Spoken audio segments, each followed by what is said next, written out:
God, mga kapatid. Hallelujah. Tayo po tayo mga kapatid at palakpakan natin ang ating Panginoon. At tayo po ay dadako sa ating afternoon service mga kapatid. At sa mga nanood po sa online, welcome po kayo na kami ay samahan sa aming pagpupuri mga kapatid. At meron akong babasahin dito mga kapatid na ang sabi sa Pahayag 4 verse 11. Aming Panginoong at Diyos, karapat-dapat kang tumanggap ng papuri, karangalan at kapangyarihan. Praise God mga kapatid at palakpakan natin ang ating Panginoon. Hallelujah. Tunay nga mga kapatid na ang pag-ibig sa atin ng Diyos ay sukdulan mga kapatid. Sukdulan ang pagmamahal sa atin. Sukdulan ang kanyang biyaya sa ating mga kapatid. Kaya maging sa ating pagpupuri mga kapatid ay gawin din natin yung the best na pagpupuri sa ating Panginoon. At awit tayo mga kapatid para sa ating Panginoon. Praise God.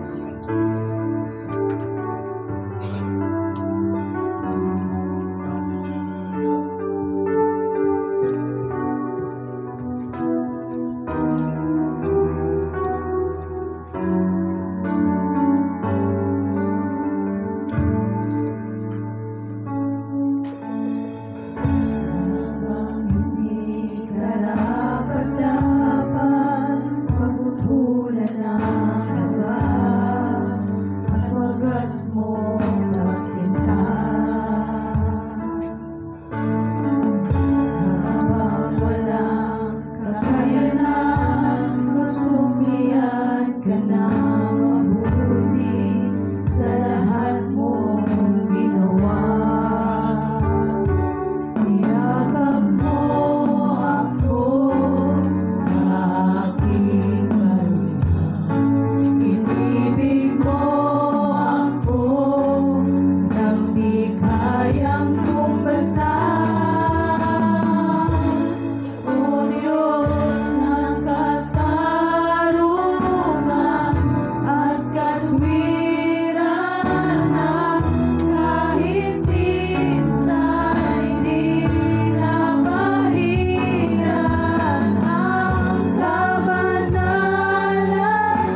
may I request the presence of Sister Angge sa ating opening prayer.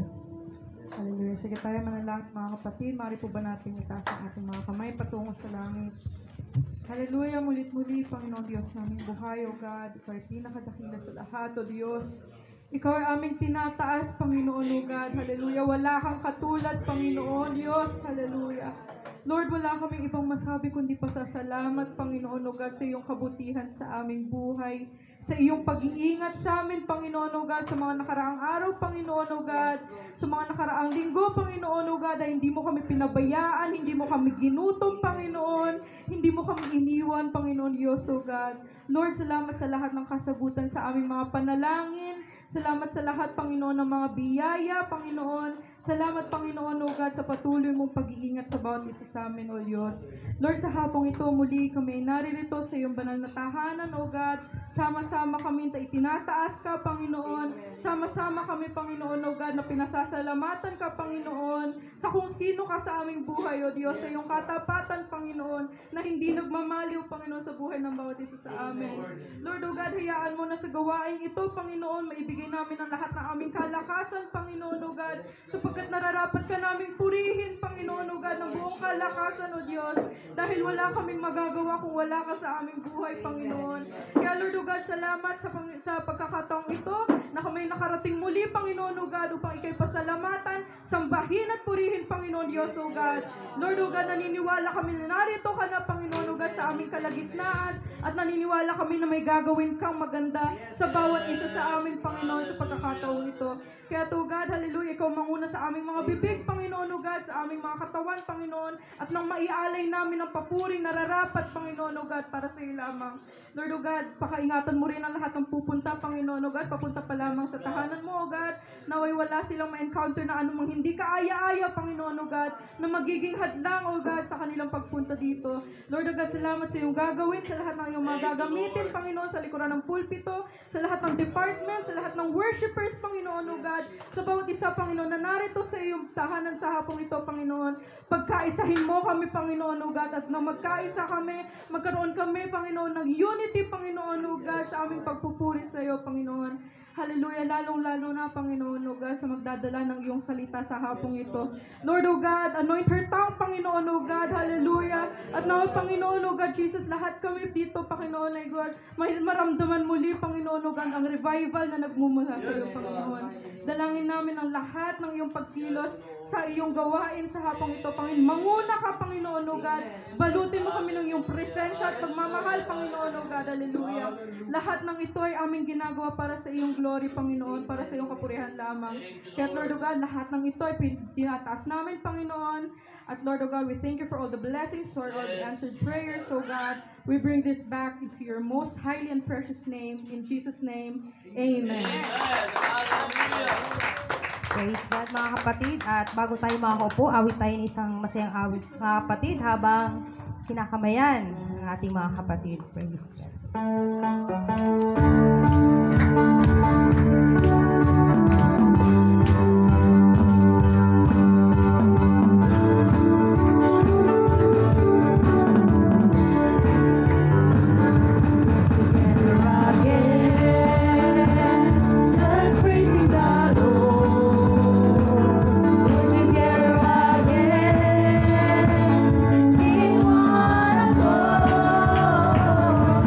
Something good is going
tayong mga kapatid na special number. Meron sana yung couple kaso wala sila mga kapatid. At solo na lang.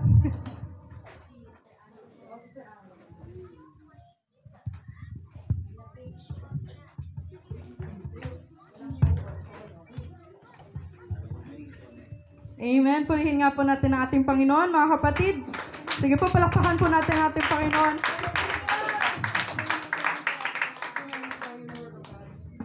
Hallelujah. Unang-una sa lahat, ako po ay nagpapasalamat sa Panginoon sa pribilehyo muli, mga kapatid, na kapag-alay ng isang papuring awitin sa Kanya, mga kapatid. Tunay nga, masasabi ko lang napakabuti ng ating Panginoon. Sa lahat ng pagkakataon, in good times and in bad, hindi lang siya sa kasal, mga kapatid, no?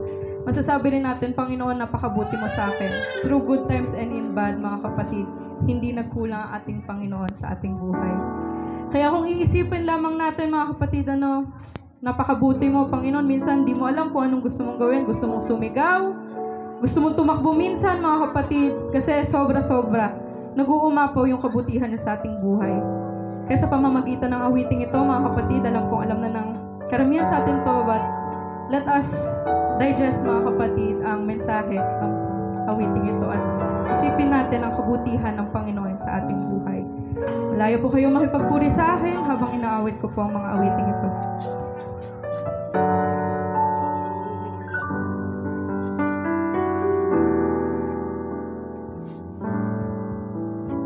When I think about the Lord, how He saved me, how He raised me, how He filled me with the Holy Ghost, how He healed me to the uttermost.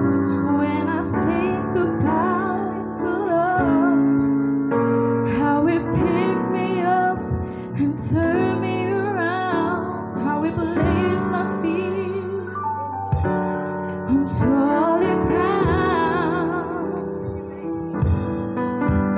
When I think about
so amazing, yeah. The love He has for me, I cannot explain. And all I know is I once was lost, but now I'm found. I was blind, but now I see. And I know He will do for you what He's done for me. Amazing love. Oh yeah. Amazing love. Amazing love.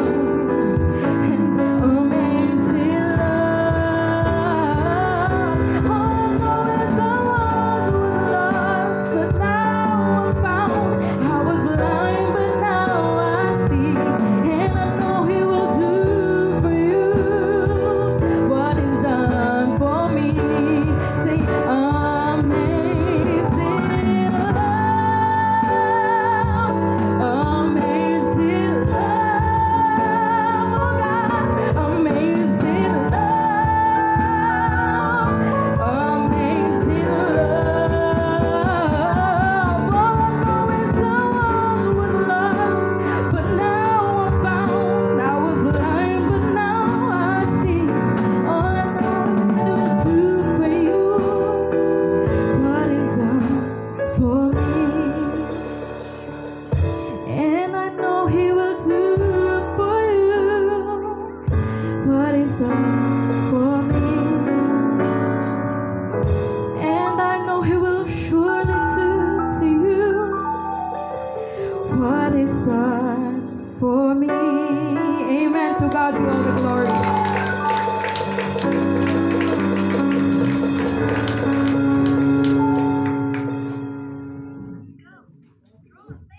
Tunay na pinagpala ng boses, mga kapatid.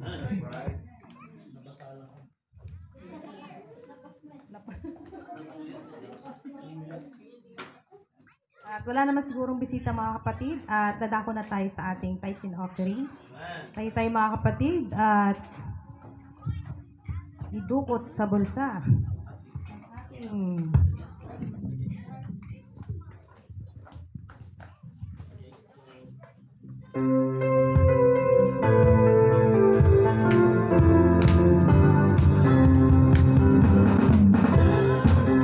Your blessings bring them one by one.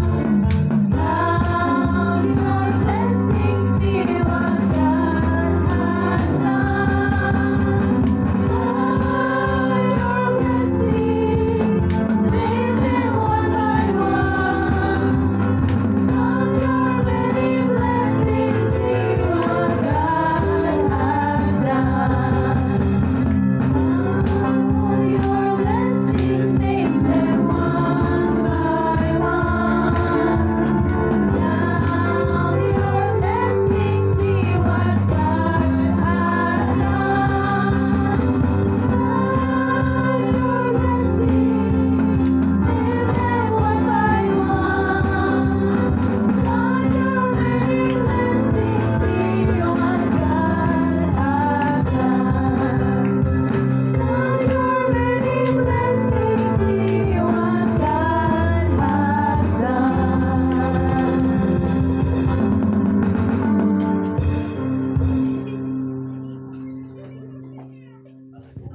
Praise God. Hallelujah.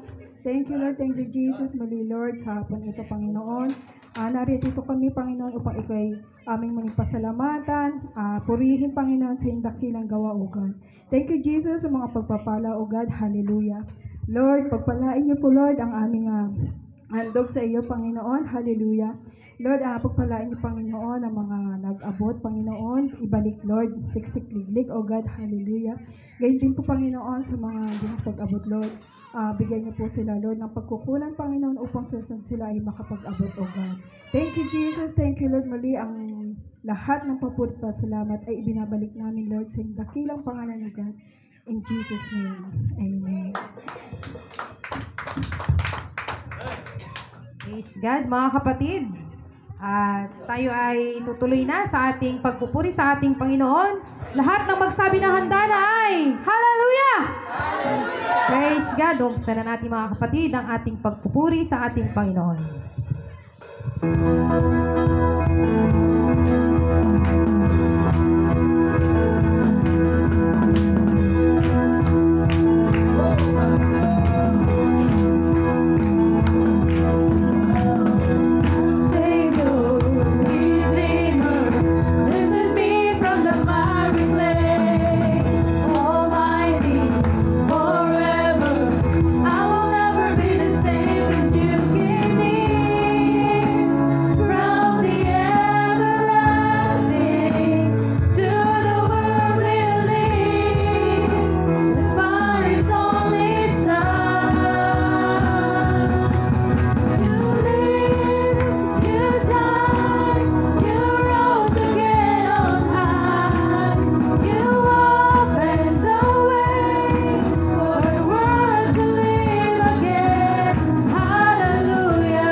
Hallelujah.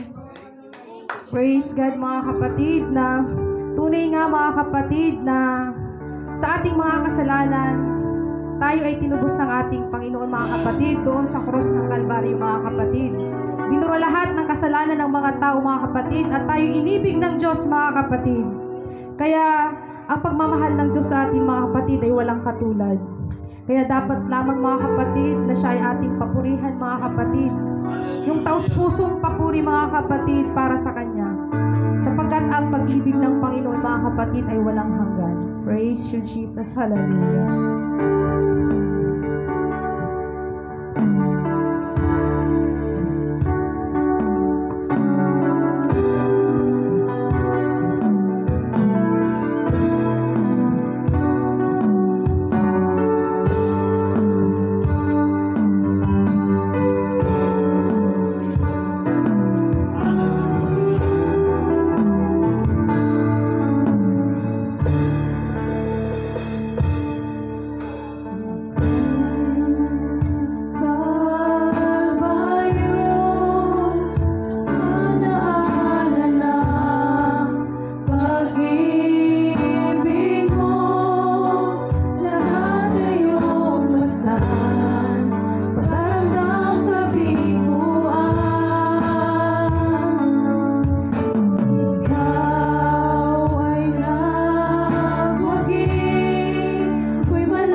So, sa mapagpalang hapon po sa bawat isa at muli tayo po ay dadako muli sa salita ng Panginoon. Alam ko po na kanina ay pinuno na tayo ng ating Panginoon ng kanyang banal na presensya, pero naniniwala po ako na sa hapong ito ay may panibagong pagpapala ang Panginoon. May bago siyang panibagong mensahe para sa bawat isa. At sa hindi pagtatagal, tayo po ay magbabasa na ng salita ng Panginoon.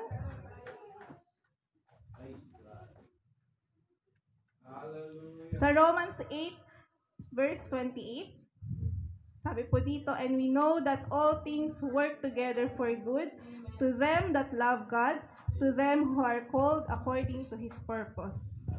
At sa pangalawa nating key verse na nasa Esther chapter 4, verse 14, sabi po, "For if you remain silent at this time, relief and deliverance for the Jews will arise from another place. But your father's family will perish. And who knows but that you have come to your royal position for such a time as this." So, may I request Pastor Brian to lead us in prayer. Hallelujah, praise God. Panginoon, maraming salamat, Panginoong Diyos, sa patuloy mong pagkilos sa kalagitnaan ng mga anak. Narito po kami muli, makikinig kami ng mga salita sa pamamagitan ng iyong lingkod. Divine Lord Jesus, gamitin mo siyang may kapangyarihan, may kalayaan, O Diyos. Double portion of anointing, igawad mo po sa Kanya, O Lord. Karunungan at katalinuhan ang ginagawad namin sa Kanya, O Lord. Sa pangalan mo, Panginoon, na ang kinamin at tagumpay. Salamat, O Diyos. In Jesus' name we pray. Amen. Amen. So, bago po tayo makaupo mga kapatid, kamayan niyo po ang mga katabi niyo at sabihin niyo sa Kanya, God put you here for such a time as this. For such a time as this. Amen. So, maaari na po kayo makaupo mga kapatid.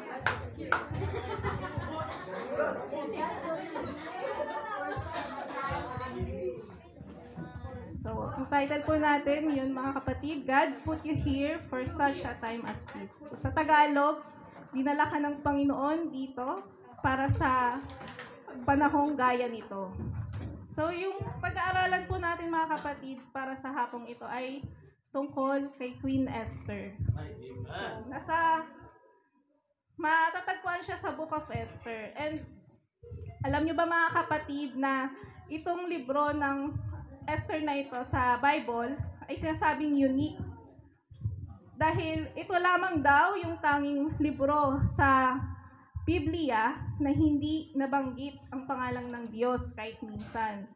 So, never daw na-mention doon yung, kahit yung phrase na ang sabi ng Panginoon o kaya thus said the Lord o mismong direct mention sa pangalan ni Yahweh. So, sa story po ni Esther, tahimik po dito ang masasabi nating tahimik ang Diyos sa story niya. Kaya natural na mapapatanong po tayo na nasaan kaya ang Diyos sa kwento na ito. So minsan mga kapatid, ganun din po sa ating mga buhay. Di ba minsan kapag nandun tayo sa gitna ng mga pagsubok, sa ating mga problema, minsan napapatanong po tayo kung nasaan nga ba ang Diyos sa sitwasyon ko. Yung kahit nagpe-pray po tayo ng paulit-ulit, pero walang malinaw na sagot mula sa Panginoon. Na kahit sumigaw na tayo sa pag-awit, sa pagpupuri natin, pero minsan pakiramdam po natin na wala po siyang ginagawa. Na para bang nakatago po siya at tahimik lang. Pero mga kapatid, sabi po, ang tanong po mga kapatid, kapag hindi mo ba nararamdaman o nakikita ang Diyos, ibig sabihin po ba noon ay wala na talaga siyang ginagawa? Kapag hindi pa rin niya binibigay yung panalangin mo na ilang taon na, ibig sabihin ba noon ay wala talagang Panginoon sa iyong buhay? Ang sagot mo po mga kapatid ay hindi po. Dahil kumikilos po ang Panginoon kahit hindi siya nagpapakita o nagsasalita ng malinaw sa paraang gusto natin. Dahil sabi nga, God's hand may be invisible, but it is always evident. So kahit Panginoon ay tahimik minsan, kahit hindi natin lubos na maintindihan yung mga nangyayari sa mga paligid natin, we know na God is still in control. At kumikilos po siya behind the scene.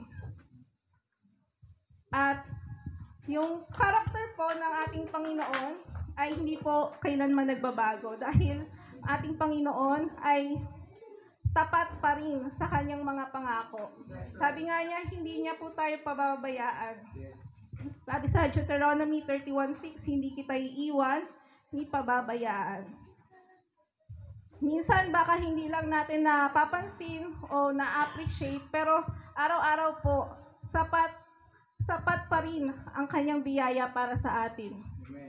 Yung simpleng paghinga natin, o kaya yung pagising po natin kanina umaga, araw-araw binibigyan po tayo ng Panginoon ng panibagong lakas at pag-asa.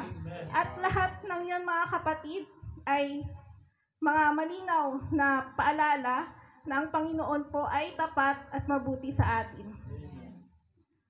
At ganun po kagrabe yung pagmamahal niya sa bawat isa at kailanman hindi po natin yun kayang sukatin. Amen. Kaya yung sabi, nasa po natin kanina, na key verse natin, sabi po, yakapin po natin yon, mga kapatid. Hindi lang tandaan, kundi yakapin natin ang pangako ng Diyos. So sa Romans 8:28 na sabi, and we know that all things work together for good to them that love God, to them who are called according to His purpose. Kaya, ang mensahe po ng Panginoon sa hapong ito, nais niyang sabihin sa bawat isa sa atin na God put you here for such a time as this. Amen. So, sa Book of Esther, mga kapatid, sa slide number 5 po. Sa buhay po ni Esther, si Esther po ay nagsimula bilang isang simple lamang na batang babae. Siya po ay Hudyo, na ang dating pangalan ay Hadasa. Isa po siyang ulila at kabilang po siya sa mga Hudyo na binihag at dinala doon sa Babylon. So si Esther po, wala po siyang kayamanan or special status. Siya po ay lumaki sa banyagang lupa at tinago niya ang kanyang identity. So si Esther po, or Hadasa, wala po siyang magulang. So sa mata ng mundo, mga kapatid, wala siyang halaga. Pero ito pong story ni Esther, ito po ay patunay, mga kapatid, na hindi tinitingnan ng Diyos kung saan ka nanggaling. Dahil ang titingnan ng Panginoon ay kung saan kanya dadalhin. Esther's life is a reminder that God can use anyone. So kahit sino po sa atin, mga kapatid, ay gagamitin ng ating Panginoon. Kahit ordinaryong tao lamang tayo, mga kapatid, kahit pakiramdam natin na hindi po tayo qualified, still, God can use you. And God delights in using ordinary people for ordinary purposes. So sabi nga nung preaching nung last Sunday, sabi po sa atin ay you and I were born for a purpose. So bawat isa po sa atin ay tinawag para hindi lamang makiupo o makinig, dahil tinawag po tayo, pinili tayo ng Panginoon for a greater mission. At si Esther po, mga kapatid, sa kabila ng pagiging ulila niya, ang Panginoon po ay nag-provide ng isang taong tagapag-alaga sa kanya. Yun ay si Mordecai. So sabi po, si Mordecai ay kanyang pinsan at siya po yung umampon sa kanya at nagturing sa kanya na bilang anak niya. So si Mordecai po, parang naging father figure na niya. Parang naging uncle na niya. And si Mordecai, siya po ay may official position sa gobyerno. At later on, kahit naging reyna na si Esther, never po siyang sumuway kay Mordecai. Ang lahat po ng sinasabi nito ay pinapakinggan niya. So ito po ay patunay na ang pagpapakumbaba at pagpapahalaga sa spiritual authority or sa mga elder natin or leaders ay importante po mga kapatid kahit nasa mataas na posisyon na tayo ng ating mga buhay. Amen. So, yung Book of Esther po nagsimula, pag nabasa niyo po mga kapatid, nagsimula siya sa isang parang banquet or piging na ang host po ay si King Ahasuerus. Siya po yung hari ng Persia. At itong banquet na ito, hindi po siya isang araw lang. It takes several days.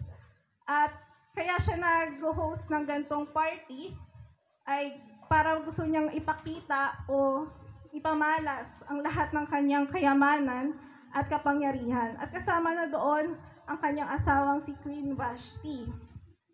Mababasa po natin itong part na ito sa Esther 1:10-12. Pero, nung time na utusan ng hari, si Queen Vashti na pumunta doon sa kanyang party, ay nireject niya po ito, yung invitation na ito. Hindi pumunta si Queen Vashti doon sa party. Kaya naman, nagalit po ang hari dahil napahiya po siya sa lahat ng kanyang mga bisita. Siyempre bilang hari po, sanay siya na lahat sumusunod sa kanya. Pero nung time na yon, mismong kanyang reyna ay sumuway sa kanyang utos. Kaya naging malaking issue po ito mga kapatid, hindi lang para sa kanya, kundi sa buong kaharian. Mababasa natin sa Esther 1:17-18 na natakot po yung hari at yung kanyang mga advisors doon sa royal court na baka daw gayahin ng ibang babae si Vashti. Baka mag-umpisa ito ng rebellion ng mga misis sa kanilang mga asawa. Kaya may ginawang matinding desisyon ang hari nung time na yon.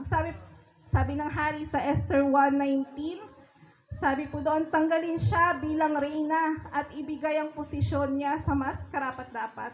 Kaya yung mga kapatid, ang nangyari, tinanggal po si Queen Vashti at kumalat ang balitang yon sa buong kaharian. At dito na po nagsimula yung kwento kung paano nag-search for the next queen. So para bang may pa-beauty contest yung hari nung time na yon. At yung invitation na ito mga kapatid sa paghahanap ng mga bagong yung maaaring maging next queen ay inopen na sa lahat. Kahit hindi ka royal blood, basta maiden ka or single ka, pwede kang sumali doon. So dito natin makikita kung paano si Esther na isang simpleng babae ay naging reyna. So ito pong Book of Esther ay para siyang kwento na may malalim na meaning. Ibig sabihin, meron pong mga tao dito or events na nagsisimbolize or illustration para sa mas malaking plano ng Diyos sa ating buhay. Lalo na ngayon mga kapatid na tayo po ay nasa mga huling panahon na. Sobrang relatable po ang kwento ni Esther sa journey natin sa ating Panginoon.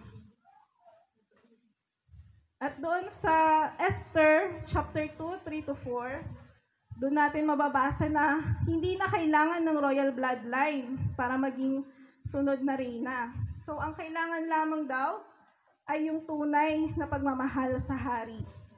Yun lamang daw ang requirement. Kaya kahit si Esther na hindi naman maganda yung background niya, ay nabigyan po siya ng chance na makasali doon. So parang tayo mga kapatid, tayo po ay hintil mga kapatid. Dati po tayong malayo sa Diyos, wala tayong karapatan. Pero dahil sa pagsuway po ng Israel, binuksan ng Diyos yung invitation para sa iba. So, yung ginawa po ni Queen Vashti, tinanggihan niya ang utos ng hari. At ganyan din ang Israel noon, dahil originally the Israelites were God's chosen people.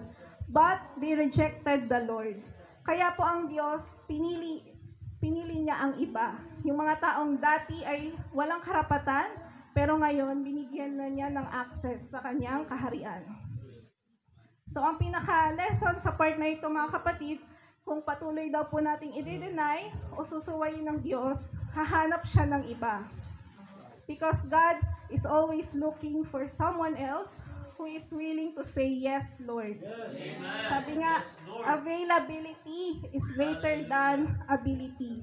So, hindi po mahalaga kung gaano ka kagaling, kung gaano kadami yung nalalaman mo, or yung talento mo, dahil ang tinitingnan ng Panginoon ay kung handa ka bang magpasakop at magpagamit sa Kanya. 1 Peter 2:9 reminds us, "But you are a chosen people, a royal priesthood, a holy nation, God's special possession." At tayo yun, mga kapatid, kaya wag po nating sayangin ang privilege na ito. Amen? At ang nais ng Panginoon na isang bride, ang gusto niya ay yung bride na naiiba. Isang bride na tapat, sumusunod sa kanyang salita at merong tunay na pagmamahal sa kanya. Isa pong bride na hindi lang po maganda sa panglabas, kundi dumadaan din sa mga matitinding pagsubok.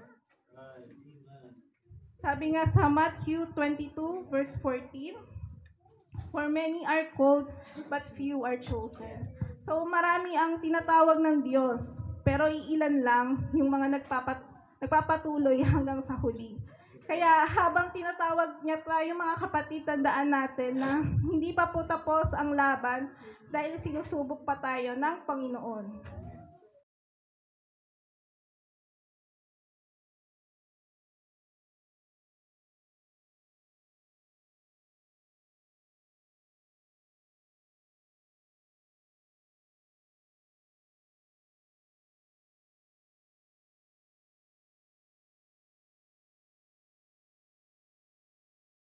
Oil of myrrh para sila'y luminis at gumanda, at 6 na buwan sa sweet spices para maging mabango. So, hindi lang po ito parang beauty regimen, kundi ito po ay preparation nila for royalty.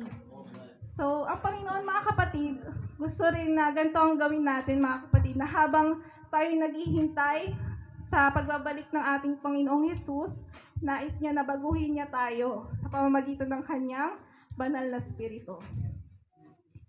So, yung oil of myrrh, ito po yung paglilinis. Ito yung ginagawa ng Holy Spirit, ng banal na spirito ng Panginoon sa atin. Ito yung naglilinis, nagtutuwid sa atin, at ginagamit ng Diyos ang kanyang mga salita at ang mga pagsubok upang hubugin tayo. Sabi nga sa James 1:2-4, "Consider it pure joy, because you know that the testing of your faith produces perseverance." So, hindi po yung Diyos yung mag-a-adjust sa standard niya. Tayo ang binabago niya, mga kapatid, para mag-fit or magkasya tayo sa robe of righteousness. So, parang yung diamond, mga kapatid, hindi naman siya magiging maganda at makinang kung hindi po siya dumaan sa pressure. Kaya, mga kapatid, wag po tayong sumuko. And God's word is enough, mga kapatid. And He is preparing us for something greater. At yung sweet spices naman, mga kapatid, ito naman yung fruit of the Spirit na nasa Galatians 5:22-23. At kapag tayo po ay sumusunod sa ating Panginoon, tayo po ay nagiging mabango sa harap ng Panginoon at sa mundo. 2 Corinthians 3:17, "Now the Lord is the Spirit, and where the Spirit of the Lord is, there is freedom." So yung presensya ng Espiritu ng Panginoon, yung siyang nagbibigay ng tunay na pagbabago sa atin. And si Esther po mismo ay binago ng Diyos. Sa pagiging hadasa means myrtle tree o maliit na puno, ay binigyan siya ng bagong pangalan na Esther. Ibig sabihin po ay star. So ang bituin, hindi po ba kahit gaano kadilim yung gabi, hindi nawawala ang liwanag niya. Sabi din ng ating Panginoon sa John 14:18, "I will not leave you as orphans." So hindi po tayo iiwan ng ating Panginoon. Binigyan niya po tayo ng mga lingkod ng Diyos at ng kanyang banal na spirito para siyang magturo at gumabay sa atin.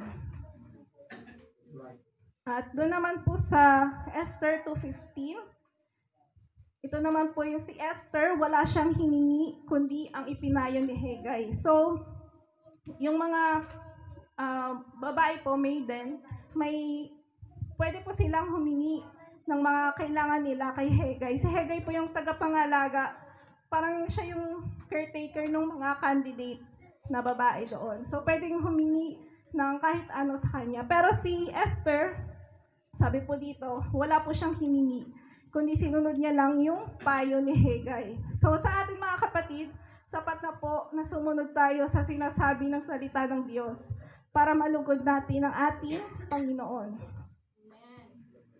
Kapag napalugod natin ang puso ng Diyos, kikilos po ang kamay niya.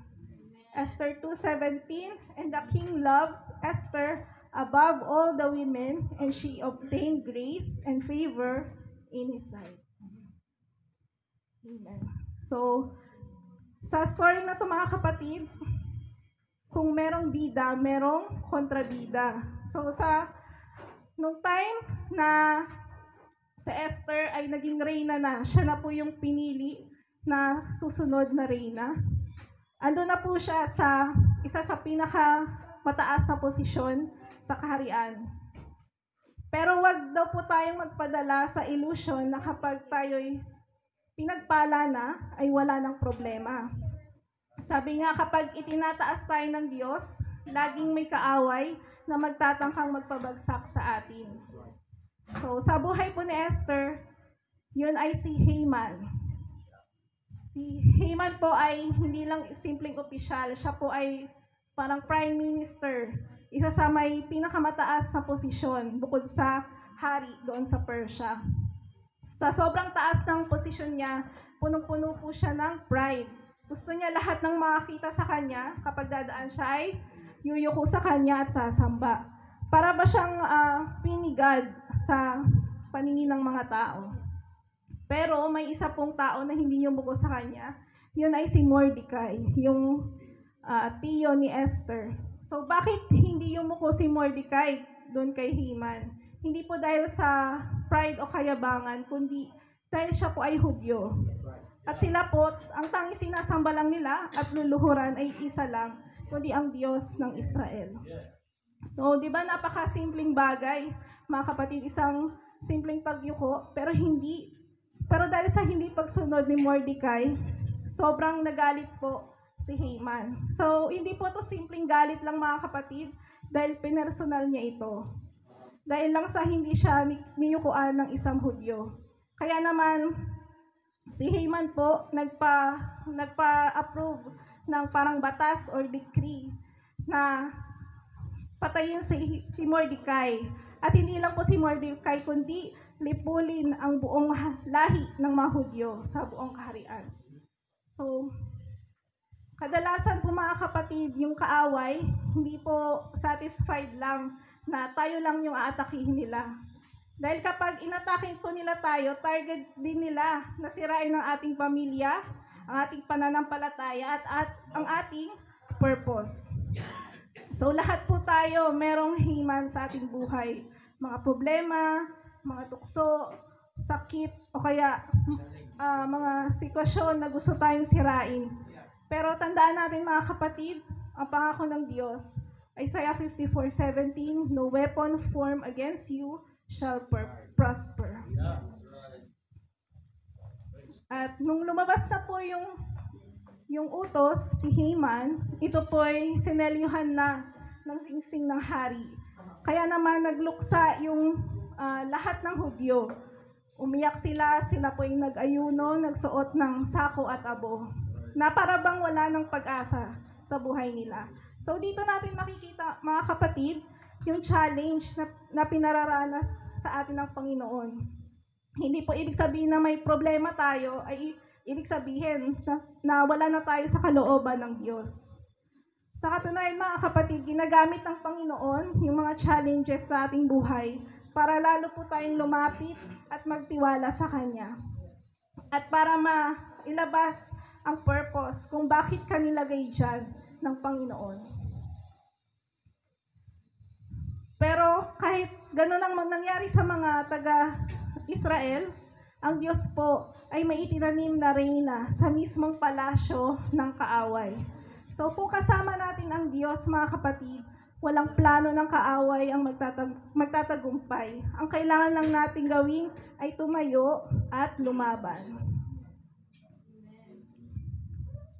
At nung sunod na nangyari, mga kapatid, nang marinig ni Esther yung balita tungkol sa pag-iyak nila Mordecai, nag-alala po siya. Kaya nagpadala siya ng damit para palitan yung mga sako na suot nila ni Mordecai. Pero hindi ito tinanggap. At yun na yung time na nagtanong si Esther kay Mordecai kung anong nangyari sa kanila. At dito na binunyag ni Mordecai ang buong plano ni Haman na patayin ang lahat ng Hudyo. Nung time na yon na parang sinasuggest ni Mordecai na dahil reyna naman siya, maaari siyang lumapit doon sa hari. Dahil mataas naman yung kanyang posisyon at malapit siya doon. At nung marinig yun ni Esther, parang napigilan siya. Yung gusto niyang tumulong, pero alam niya yung matinding risk na haharapin niya. Dahil nung time na yun, mga kapatid, hindi ka po pwedeng basta-basta napupunta sa trono ng hari nang hindi ka tinatawag. Kapag pumunta ka doon ng wala kang invitation or wala kang pasabi, ang parusa mo ay kamatayan. So, ang pag-asa mo lang kapag pumasok ka doon ng unannounced, ay kung iaabot sa'yo ng hari yung kanyang gintong scepter. So, kaya ang sabi ni Esther kay Mordecai, sabi niya, hindi pa ako pinapatawag ng hari sa loob ng 30 araw. So, paano ko lalapit doon? Sa madaling salita, nagkaroon po ng conflict sa puso ni Esther. Parang namimili siya kung anong gagawin niya, kung pansariling kaligtasan na lamang o yung calling na ibinigay sa kanya. So, dito po, parang sumagot si Mordecai sa kanya sa Esther 4:13-14. Sabi po dito, sabi ni Mordecai kay Esther, huwag mong isipin na ligtas ka dahil nasa palasyo ka. Kung ikaw ay mananatiling tahimik sa panahong ito, gagawa ang Diyos ng ibang paraan para iligtas ang kanyang bayan. Ngunit, baka kaya ka nilagay ng Diyos dyan sa kaharian ay para sa panahong gaya nito. So, ito mga kapatid, yung push na kailangan natin, na magre-remind sa atin na hindi tayo nilagay ng Diyos kung nasaan tayo ngayon para manahimik lamang. Sabi ni Mordecai kay Esther na hindi ka simpleng reyna lang, meron kang purpose.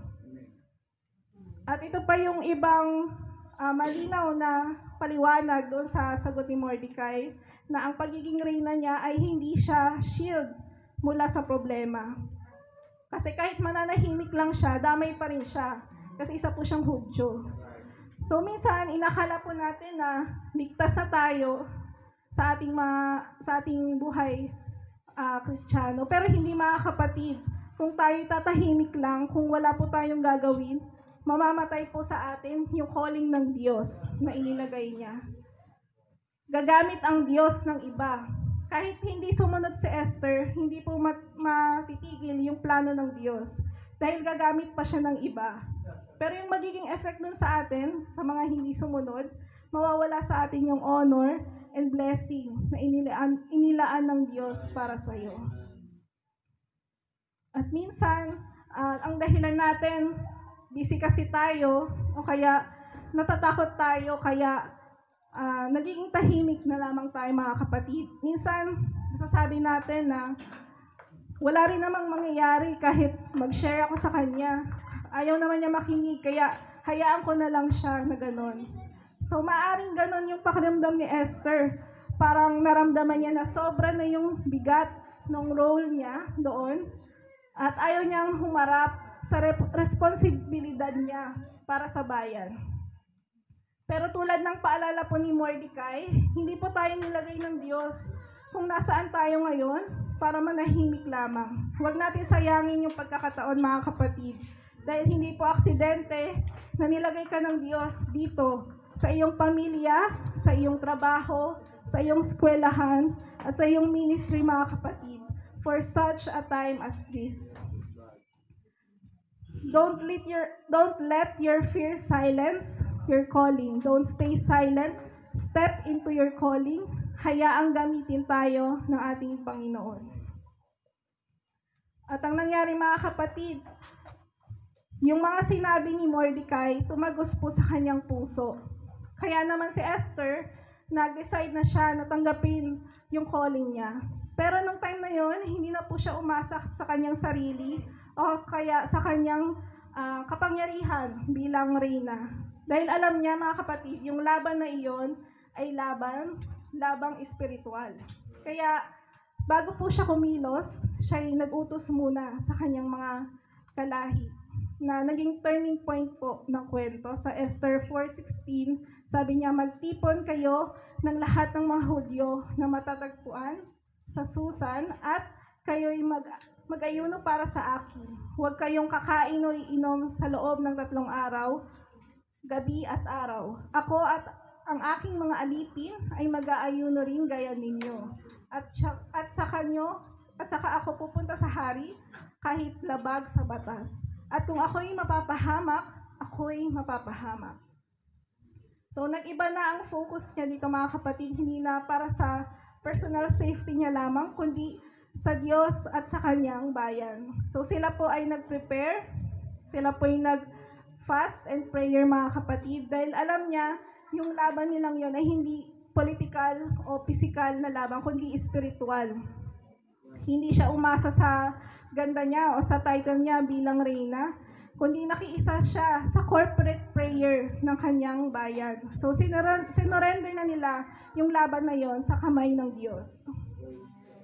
So, yung expression niya, if I perish, I perish. So, ito yung ultimate expression ng pananampalataya niya. So, para bang sinasabi niya to sa Panginoon na gagawin niya yung part niya kahit buhay niya ang kapalit. Dahil alam niya na yung outcome ay nasa kamay na ng ating Panginoon. Kahit yung 99% ang risk na mamatay siya, nagtiwala siya dun sa 1% na favor na ibibigay ng Diyos. So, ang tawag po doon, mga kapatid, ay true faith. Yung pananampalataya na hindi lang paniniwala. Dahil ito po ay pagsuko sa kalooban ng Diyos, ano man ang mangyari. At ito ang lead na mag-act ka doon kahit delikado. Hindi po to recklessness, mga kapatid, dahil ito po ay pagtitiwala sa Diyos kahit hindi mo alam kung anong mangyayari. So, ang tanong sa ating mga kapatid, kaya ba nating sumunod at magtiwala sa Diyos kahit hindi natin alam ang ending? Handa po ba tayong mag-alay ng ating buhay? Na para bang sasabihin natin sa Panginoon na ang buhay ko, Panginoon, anumang mangyari, susunod ako. Kahit ako'y mapapahamak basta't susundin ko ang iyong kalooban. Dahil ating pagsunod, mga kapatid, ay susi sa pagkilos ng Diyos. Kaya naman, pagkatapos ng 3 araw ng fasting nila, mga kapatid, si Esther po ay nagbihis na ng kanyang royal robes at pumasok na sa inner court kung nasaan ang hari. So, ito na po yung moment of truth. Sabi sa Esther 5:2-3, nang makita ng hari si Queen Esther, siya po'y nagulat. Nagulat na hindi po nagalit, kundi nagulat sa labis na tuwa. Dahil si Queen Vashti po, na inutusan niyang pumunta sa kanya, hindi ay nireject siya, mga kapatid. Pero itong si Queen Esther, hindi naman niya pinapatawag. Pero kita niya na excited si Queen Esther na makita siya. Kaya naman, na-touch ang puso ng hari. At kaagad niyang iniabot ang kanyang gintong scepter. Ito ang sign na tinanggap siya at handa siyang pakinggan. At hindi lang yun ang nakuha niya, mga kapatid. Nakuha niya ang favor ng hari. Sabi sa kanya, anong kahilingan mo, Queen Esther? Ibibigay ko sa iyo kahit yung kalahati ng aking kaharian. So, mula sa kamatayan, ang natanggap niya sa pagpasok doon, mga kapatid, ay favor ng hari. Kaya tayo, mga kapatid, kapag lumapit po tayo sa ating Panginoon ng may pagsuko at pananampalataya, katulad po ng scepter na inabot ni Hari sa kay Queen Esther, ang Panginoon din ay tatanggapin niya tayo. Sabi nga sa Hebrews 4:16, come boldly to the throne of grace. Yes, amen. Praise God. Amen. So, si Esther po, nung nandun na siya sa trono ng hari, hindi niya po agad sinabi yung pinakakailangan nila. Ang ginawa niya, mga kapatid, ay humingi siya ng 2 banquet or parang party dahil naghahanap siya ng tamang timing. So, sa pangalawang banquet, nung naging relax na yung hari, doon na niya sinabi yung sitwasyon, pati yung sikreto niya, yung identity niya bilang Hudyo. At sinabi niya din na may batas na pinatupad na sila'y lilipulin ang buong lahi nila. Dahil doon, nagalit po yung hari at dito na nabaliktad yung buong sitwasyon. Si Haman, na nagplano nung napatayin sila, ay siya mismo yung binitay doon sa hinanda niyang bitayang hinanda niya para kay Mordecai. At ang ginawa naman ng hari, dahil naselyuhan na yung unang batas, hindi na yon mababali, mga kapatid. Ang ginawa na lang, parang nag-counter decree sila na naglabas ang hari ng bagong utos, nagbigay na ang bawat Hudyo ay meron pong right o karapatan na lumaban at ipagtanggol yung mga sarili nila kung merong magtangka sa kanilang mga buhay. At dahil sa isang reyna na nag-step out in faith, nailigtas ang isang buong lahi. So mga kapatid, dahil sa dugo ni Kristo, meron po tayong karapatan na lumaban sa takot, sa sakit, at kasalanan. Sabi nga mababasa natin sa Romans 8:1-2, walang paghatol na sa mga kay Kristo Jesus, sapagkat ang batas ng Espiritu ng buhay ang nagpalaya sa atin. Kaya mga kapatid, lumapit lamang tayo sa ating Panginoon at makikita natin na kapag tayo po ay nag-step out in faith, God steps in with favor. At sa huli, mga kapatid, sabi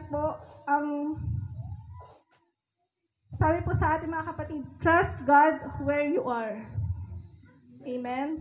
So kung pakiramdam natin na parabang wala tayong value, na unworthy tayo, wala tayong silbi, mga kapatid, tandaan lamang natin si Esther. So ginawa siya ng Diyos na reyna at ginamit siya sa kanyang dakilang layunin. God put you here, in your family, in your workplace, and in this season for such a time as this. So kaya wag tayong manahimik, mga kapatid. Huwag natin sayangin yung pagkakataon, mga kapatid. Katulad ni Esther, let's be willing to pray, fast, obey, and trust. Dahil kapag na-move natin ang puso ng Diyos sa pamagitan ng ating pagsuko sa Kanya, ay gagalaw ang kamay ng Diyos sa ating sitwasyon. At ang isa pa na reminder para sa atin, don't be a shooting star. So, ang shooting star po ay maganda. Di po ba? Maliwanag siya pag nakita natin. Pero, yung liwanag niya, sandali lang. At maraming Kristiyano ang nag-aapoy noon, pero ngayon, nawala na. Lumipas na. So, mga kapatid, hindi po tayo tinawag para maging shooting star. Tinawag po tayo para magliwanag. Patuloy na magliwanag, mga kapatid. Katulad ng mga bituin sa langit na kailanman di nawawala yung kanilang kinang. Huwag nating sabihin na yung those were my prime days. Yun yung mga panahon na active pa ako sa church. Mainit pa ako sa paglilingkod sa Panginoon. Na noon, nung bago pa lang ako nakakilala sa Panginoon, lagi akong pinupuspos ng presensya niya. Ganyan din ako dati, tumatayo din ako sa pulpito, ginagamit ako ng Panginoon noon. Pero hindi dapat ganun mga kapatid. Dahil sabi nga, your best days in God are not behind you. Your best days are still ahead of you. So habang meron tayong buhay at pagkakataon mga kapatid, let's keep trusting God, keep obeying Him, and keep shining for the glory of God. Dahil dinala po tayo ng Diyos dito para sa panahong gaya nito. At habang tayo itatayo mga kapatid, gusto ko pong iwan yung tanong na ito para sa bawat isa. Ang tanong po mga kapatid ay kung nasaan ka man inilagay ng Diyos ngayon, handa ka na bang tumugon sa kanyang calling? Si Esther po ay naging bayani ng kanilang lahi, hindi dahil sa ganda o talino niya, kundi dahil sa kanyang pag-surrender sa kalooban ng Panginoon. If I perish, I perish, mga kapatid. Ngayon, iwanan na natin ang ating takot, ang ating pride, mga kapatid. Let's turn this moment into a prayer of surrender. Sabihin natin sa Panginoon na, Lord, we trust you mga kapatid. We will not be a shooting star and we want to shine consistently for you. Amen. So Lord, here I am for such a time as this. Amen. Patuloy nating papurihan ng ating Panginoon. Hallelujah. Thank you, Jesus.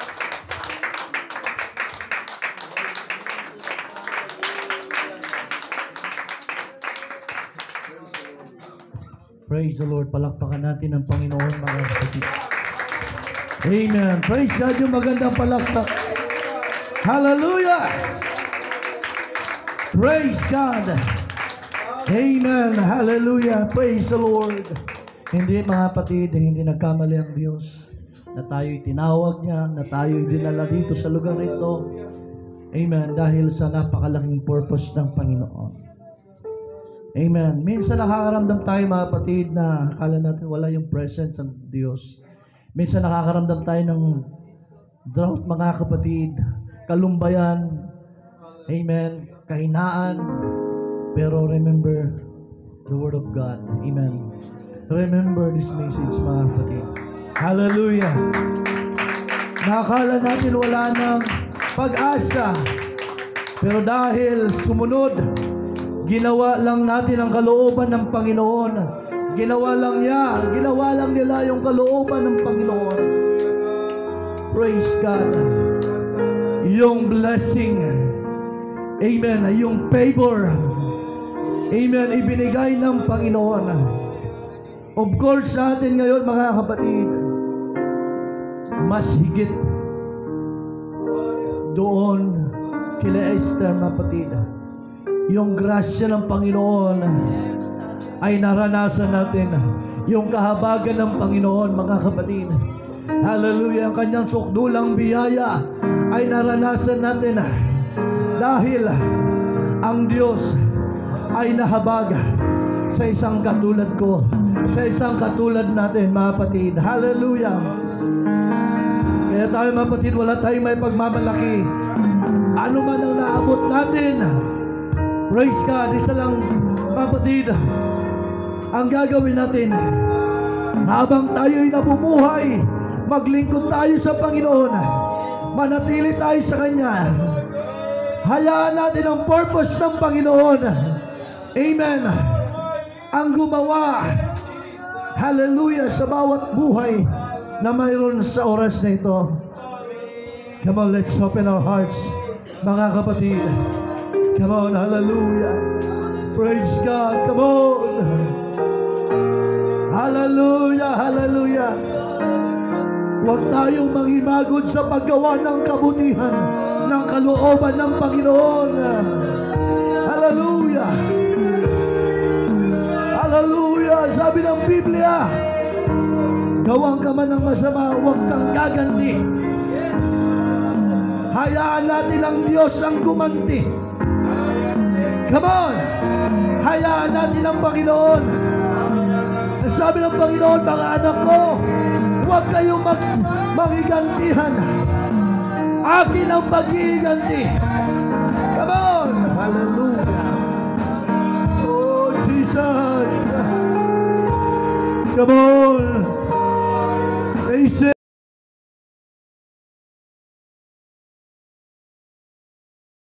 Huwag natin tingnan. Hallelujah! Yung mga bagay na wala pa. Kundi tingnan natin yung purpose ng Panginoon. Kung bakit ka dinala.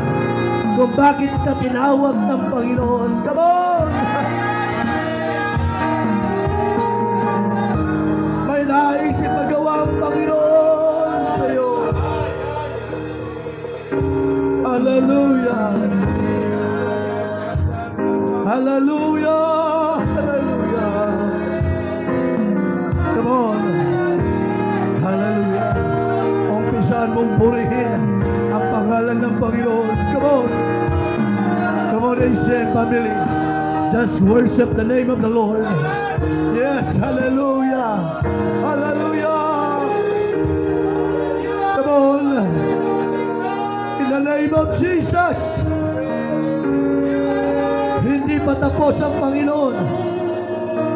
Hallelujah! Hayaan natin siya ang gumawa sa buhay natin.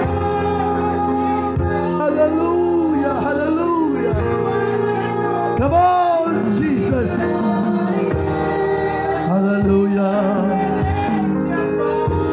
Hallelujah! Here I am, Lord. Here I am. Come on.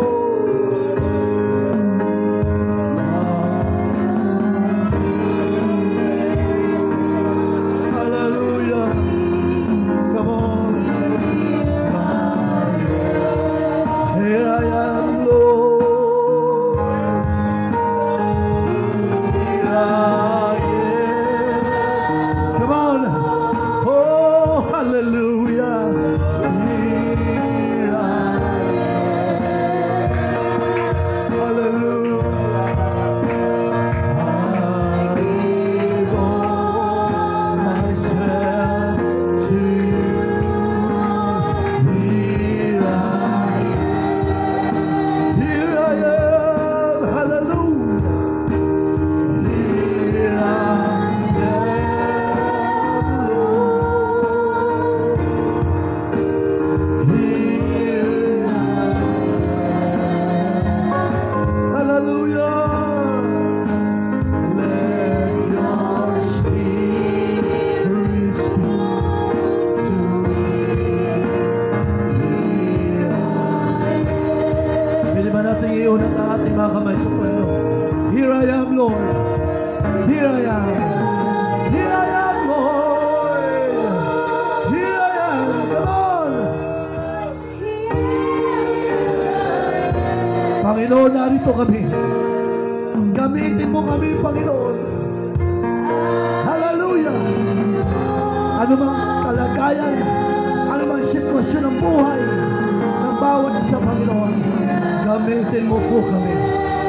Hallelujah. Hallelujah. Gamitin mo po kami, Panginoon. Hallelujah. Hallelujah. Hallelujah.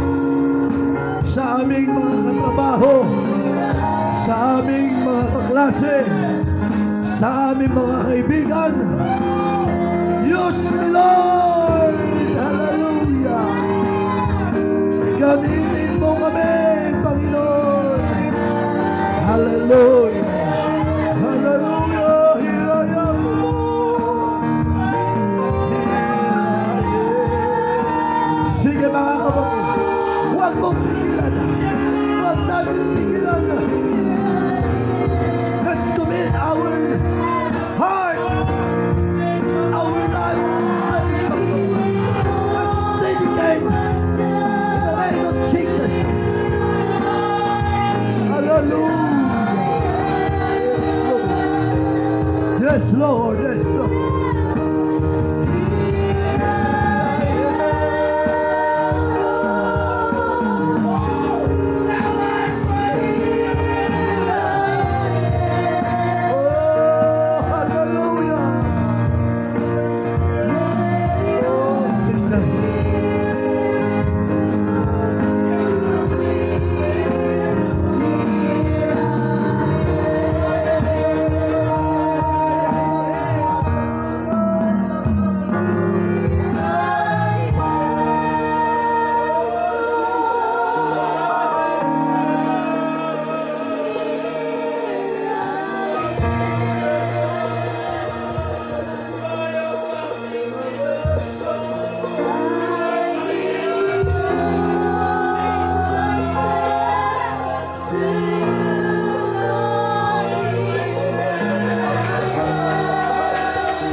Hallelujah. Let's remember our commitment sa ating Panginoon.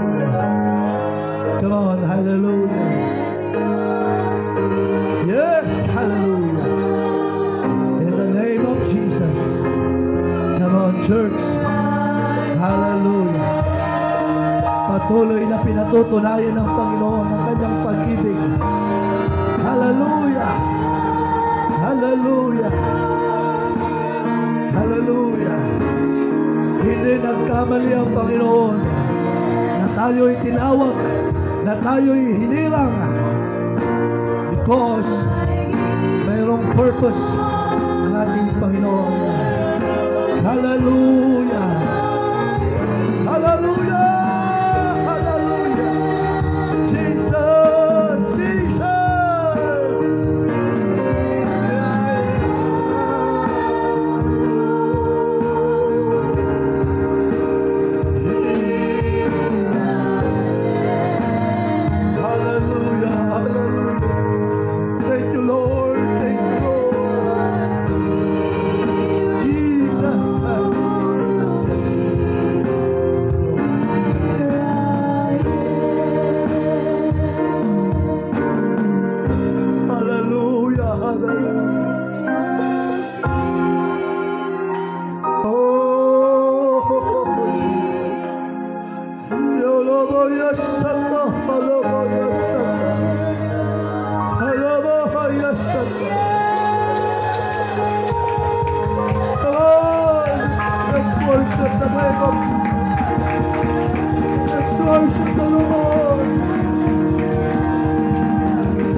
Let's open our hearts, mga kapatid.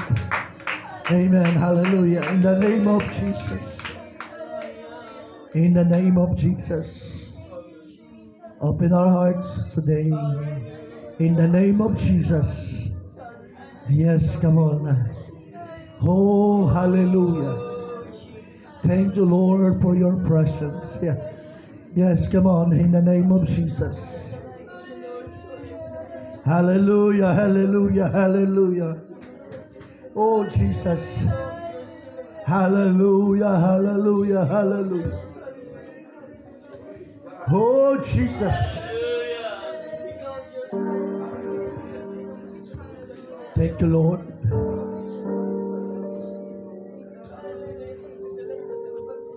Praise God. Ito yung tatanda natin, mga kapatid.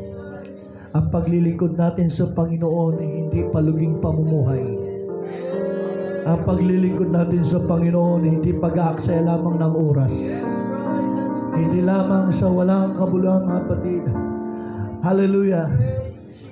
Praise God. Yung paglilingkod natin sa Panginoon, ito'y napakahalaga sa harapan ng ating Panginoong Diyos. Hallelujah. Sa dami ng tao, ikaw yung tumugon sa tawag. Ikaw yung tumugon, mga kapatid. Hallelujah. Sa tawag niya, mga kapatid. Ang sabi ko nga, mga kapatid, hindi tayo aksidente, mga kapatid. Hindi tayo na nasinsitan lang. Amen. Tayo'y tinawag sa ating pangalan, mga kapatid. At hindi nagkamali ang Diyos, mga kapatid. God put you here. Amen. Tinawag tayo ng Panginoon. Praise God.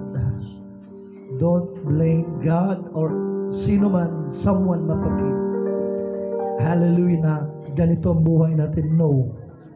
God may purpose, mga kapatid, sa buhay natin. Trust the process. Amen? Magtiwala tayo sa gagawin ng Panginoon sa buhay natin. The only way, mga kapatid, hallelujah naman itong gagawin. Huwag tayo magreklamo. Huwag tayo magreklamo. Just obey and never complain. Amen? Praise God. And let's motivate ourselves sa harapan ng Panginoon. Amen. Na mayroon tayong Diyos na buhay. May-ari na lahat ng bagay. Amen? Hallelujah. Diyos na makapangyarihan. Praise God. Na minsan iniisip natin, 1% na lang yung favor sa ng Panginoon. Pero kapatid, kayang baliktarin ng Diyos yan. 99 or 100% yung kayang iabot sa atin. Igawad ng Diyos sa atin na favor. Amen? Ang gagawin lang natin, magtiwala tayo sa Kanya. Huwag tayo maghimagod sa paggawa ng mabuti sa harapan ng Diyos. Stay in the presence of the Lord. Stay, mapatid, sa lugar na ito. Stay in the church. Amen? Praise God. Palakpakan po natin ang Panginoon. Hallelujah! Praise God. Napakaganda ng mensahe ng Panginoon. Amen! Tayo pinagpala, mga kapatid. Pinagpala tayo ng salita ng Panginoon. Napakaganda. Huwag tayong maging isang shooting star lang, mga kapatid. Oo nga, makinang siya. Pero saglit lang mawala na. Praise God. Maging tunay na lumiliwanag tayo sa harapan ng Panginoon. Dahil sa glory, amen, na tinanggap natin sa Panginoon. Amen? Praise God. Hallelujah. Kaya mapatid, patuloy lamang tayo. Huwag tayong bibitaw. Huwag tayong susuko. Amen? Huwag tayong padala sa emotion. Huwag tayong padala sa mga negative. Praise God. Patuloy tayo sa Panginoon. Amen? Kamayin mo yung katabi mo, sabihin mo, padayon lang. Praise God. Padayon gayud. Padayon gid. Amen? Ang natong Ginoo ay buhi niya. Amen. Praise God. Amen? Palakpakan natin ng Panginoon. Hallelujah. Hallelujah. Bago tayo mga kapatid, kuha ng love offering natin para kay Sir Divine. Amen. Let's pray. Mapagpalang Diyos, maraming salamat sa buong maghapon na katagumpayan. Salamat sa iyong biyaya at habag. Salamat patuloy naming nararanasan ang iyong biyaya, ang iyong presensya. Hallelujah. Lahat ng ginagawa namin, Panginoon, ay mayroong kabuluhan sa iyong harapan. Alisin mo po sa aming puso, sa aming kaisipan, ang magmurmur, Panginoon, ang mag-isip ng negatibo. Lord, help us, God, na lalakad kami sa kalooban mo. Magtitiwala kami sa purpose mo, sa favor mo, Panginoon. Lord, maraming salamat. And Lord Jesus, by the authority of your name, O God, I pronounce blessing sa bawat pamilya.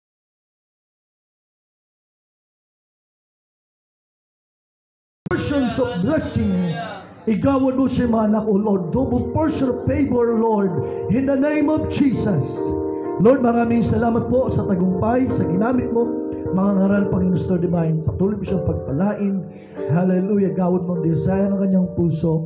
At lahat ng mga kapatiran ay uwi, Panginoon, na daladalang kagalakan na nagmumula sa iyo. Maraming salamat po. Pagpalain mo rin ang aming kaloob sa aming mga ngaral, O Diyos. Sa iyo lahat ng kapurihan sa pangalan mo, Panginoong Jesus. In Jesus' mighty name we pray. Amen. Hallelujah. God bless you all, mga kapatid.